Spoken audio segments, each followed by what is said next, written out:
नमस्कार दोस्तों, जय हिंद, जय भारत। आज मैं चर्चा करना चाहूँगा बैक्टीरिया की। बैक्टीरिया या जीवाणु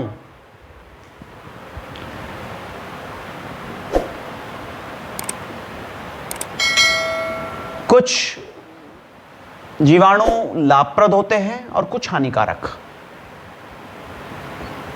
इसके बारे में आपको बताना चाहूँगा। तो जीवाणु या बैक्टीरिया एक बहुत ही छोटा सा जीव है जिसको आप माइक्रोस्कोप से देख सकते हो। आप नेक्ड आई से इसको नहीं देख सकते। और ये एक कोशिकीय होते हैं। इसमें एक ही कोशिका होती है, एक ही सेल होती है। ये अकेंद्रीय, कोशिका भित्तियुक्त और एक कोशिकीय सरल जीव है। और ये प्राय सर्वत्र हर जगह पाए जाते हैं भाई। कोई जगह ऐसी नहीं है जहाँ ये नहीं पाए जाते। इनका आकार कुछ मिलीमीटर तक ही हो सकता है, माइक्रोमीटर में हो सकता है। और इनकी आकृति गोल होती है या फिर मुक्त चक्राकार भी हो सकती है, छड़ के समान हो सकती है।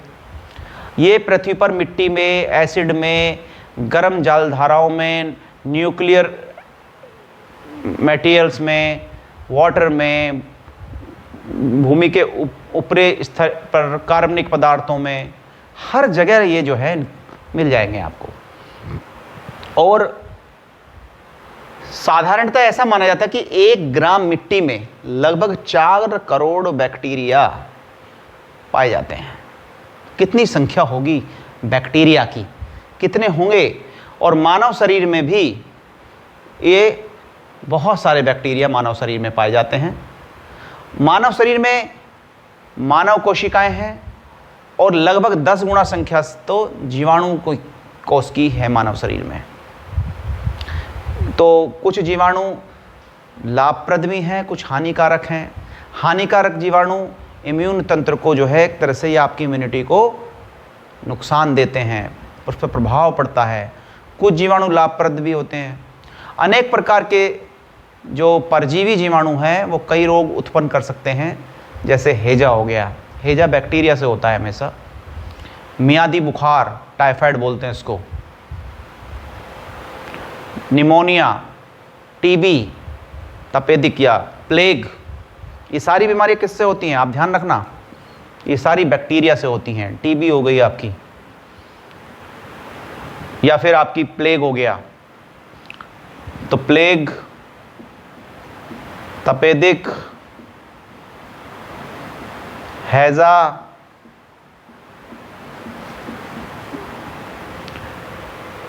या फिर निमोनिया हो गया,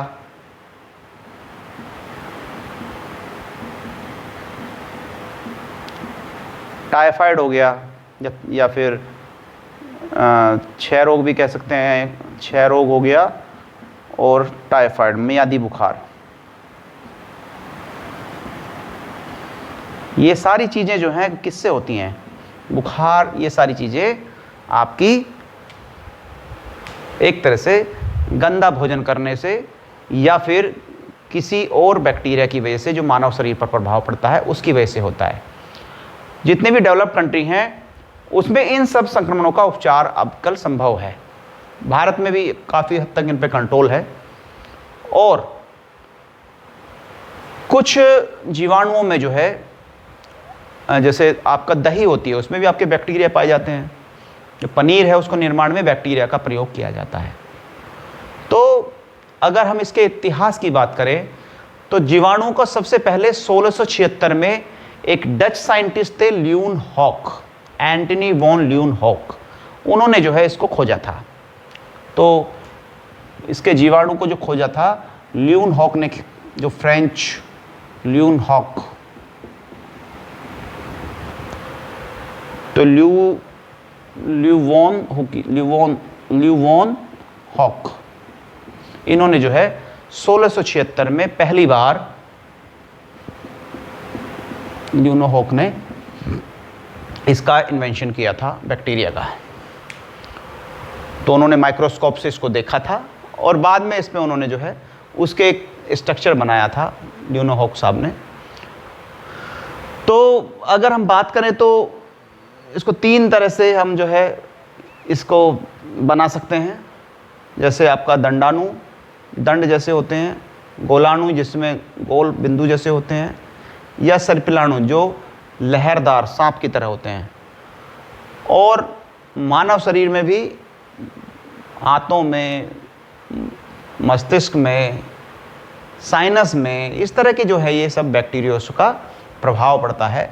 तो ये सारी मैंने चीज़ें बताने का प्रयास किया। जीवाणु से ये बीमारियां होती हैं, इसको कंट्रोल आप जो है दवाइयाँ लेने से, या इनकी जो है लंबा ट्रीटमेंट होता है जैसे टीबी का, इन सबको आप जो है कंट्रोल कर सकते हो। इसकी इन्वेंशन, ये क्वेश्चन पूछा जा सकता है, बैक्टीरिया की खोज किसने की, तो आप बता सकते हैं फ्रेंच साइंटिस्ट, जो फ्रेंच एक साइंटिस्ट थे या डॉक्टर कह सकते हैं, उनका नाम था ल्यूनोहॉक। तो ल्यूनोहॉक साहब ने इसकी खोज 1676 में की थी और उसका श्रेय उन्हीं को जाता है। ये प्रश्न भी आने की हमेशा संभावना रहती है, तो आप ये इसके बारे में डिस्कस कर सकते हैं। ये वीडियो मैंने बनाने का प्रयास किया, शायद बैक्टीरिया के बारे में आप कुछ समझे होंगे, इससे क्या क्या बीमारियां होती हैं, इसका मानव शरीर पर क्या प्रभाव पड़ता है। कुछ अच्छे बैक्टीरिया होते हैं, कुछ नुकसानदेह बैक्टीरिया होते हैं। तो आई थिंक आपको कुछ समझ में ज़रूर आया होगा। आगे मैं और वीडियोज़ लेके आऊँगा, इस तरह की जानकारी आपको दूंगा। तब तक के लिए आप लोगों से विदा लेना चाहूँगा। तब तक के लिए नमस्कार, जय हिंद, जय भारत, धन्यवाद।